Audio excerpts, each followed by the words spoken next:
I know how the feds rock. They got something called relevant conduct in the feds. It's called relevant conduct. Relevant conduct is basically they can prove you guilty by being able to prove that this is your conduct, this is what you do, this is your attitude, this is what you push, this is what you go to jail for, this is what you live by. From the things that I know and the things that I seen, it'll be hard for me to see them beating it. Even if Gucci Mane recant the statement that he made. They don't even need Gucci though. They got the white boy that was there. You know, he gonna beat the judge to court when the trial comes. They got the white boy and you got the police officer. It's Focus Connect back in the building.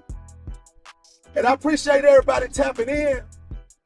But man, we finna break down for the shakedown. Hernandez Govan been having a lot of different things to say on this Pooh Shiesty and Gucci Mane situation. He was the first person that brought this situation to life. He brought this situation to the internet right after it happened. And one thing we know is the streets gonna talk. They got information in the indictment that the guys who was with Pooh Shiesty posted themselves wearing the jewelry and the spoils of the things that they got from this alleged robbery. And we gonna say alleged because they have been convicted yet and they still gotta fight this. Even though I don't see no way out of it for Pooh Shiesty because he already have a criminal history, these charges fit his MO, and then me looking at Pooh Shiesty mother's representation online, calling him King Slime, and then the reputation of his father is basically showing us that Pooh Shiesty was dealt the short end of the stick. And people have to realize money can't change who you are as a person. 9 times out of 10, money gonna enhance whatever you are. So if you good, it's gonna enhance good. And if you bad or coming from a negative aspect, it's gonna enhance that negative side of your life. So now looking at Pooh Shiesty dragging 8 other people into this situation, and no one stood opposition to being a part of this, that's what show you we have too many yes men in these societies. And that's why I do not hang in groups. I never hung in groups, and I don't want to be a part of no structure that I'm not the leader of. So looking at Hernandez Govan mentioning that Gucci Mane, with knowing who he was, he should have been better prepared for that situation with Pooh Shiesty. But Gucci Mane, from this aspect, is operating as a businessman. Probably under the impression that they were gonna have a legitimate business meeting. So Pooh Shiesty, as we heard from Govan, had some type of branding deal that he was trying to sign, and he wanted to remove Gucci Mane from being able to benefit off that branding deal. But Pooh Shiesty cannot overlook the fact that, man, you signed a contract. That's why people say get you a lawyer to overlook these contracts before you sign your name on the dotted line. Now Pooh Shiesty been put in a position where he tried to force Gucci Mane to release him from a contract, and had allegedly Big 30 held the phone and recorded Gucci Mane saying that he released Pooh Shiesty of this contract. And now I'm getting information now that in order to be released from a contract, a binding contract, you have to have a lawyer present for the contract to be voided. But we looking at Hernandez Govan and the statements he's making about the situation, the fact that he had intel on this situation when it first went down, and his insight as far as looking at Pooh Shiesty and his father being a part of it. That's why I salute Hernandez Govan there, because a lot of things I understand Hernandez Govan is trying to build his internet persona. He's trying to build his YouTube channel. So a lot of things you have to take with a grain of salt. he's shining the light on Gucci Mane being a snitch. A lot of people saying that Gucci Mane should have handled this in the streets, and I 100% disagree with them saying that he should have handled this in the street.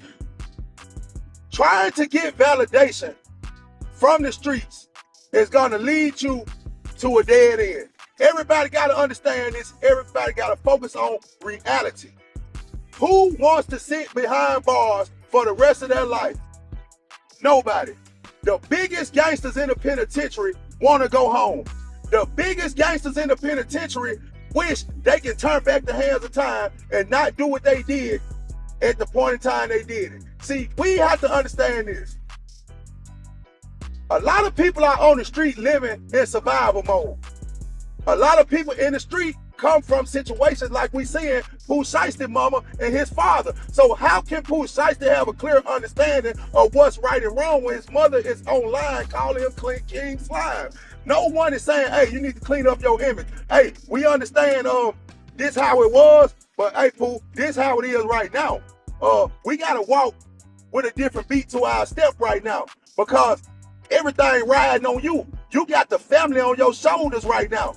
So if you crash, we all fall down. And seeing what went on with Pooh Shiesty and his father being involved, like I say, that's why I salute Hernandez Govan there, because Hernandez Govan do have the mindset of a person that would be a leader in a situation. And I mean that by saying this. Hernandez Govan made it clear that he wouldn't have had any reservations about unattaching himself from a situation that was a lose-lose situation. And anybody with common sense will understand that Gucci Mane don't have to snitch. He had a retired police officer there with him. So he gonna make a statement. They didn't only rob Gucci Mane. Other people were robbed. You got a white person that was in there, cameraman, got marks on him saying they almost choked him to death. So that's a lawsuit also gonna probably come back on Pooh Shiesty. Now, you done interfered with the integrity of this recording studio to where they could be held liable for not having security. They could be held liable for different aspects of how a person can hold them accountable. So you think that them people at that recording studio ain't gonna release all the footage? You don't think that they're not gonna use that footage of these people having these items on? And it was very ignorant of, I think it was Big 30 lawyer, of saying that they don't have a lot of evidence. Y'all better be careful with these lawyers, because these lawyers are only in this situation to get paid. You are just a number. You know what I'm saying? So the lawyer gonna keep stringing you along. Yeah, you can beat this case. Yeah, if you do X, Y, Z, you can get out of it. And as we can see in most federal cases, nobody is beating these cases. And when they saying that all the conviction rates so high because people taking plea deals, of course you're gonna take a plea deal when they telling you everything that actually happened. That's common sense.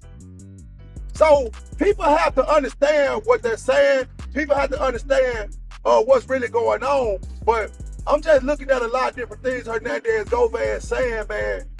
That I feel like he really don't have nothing to lose.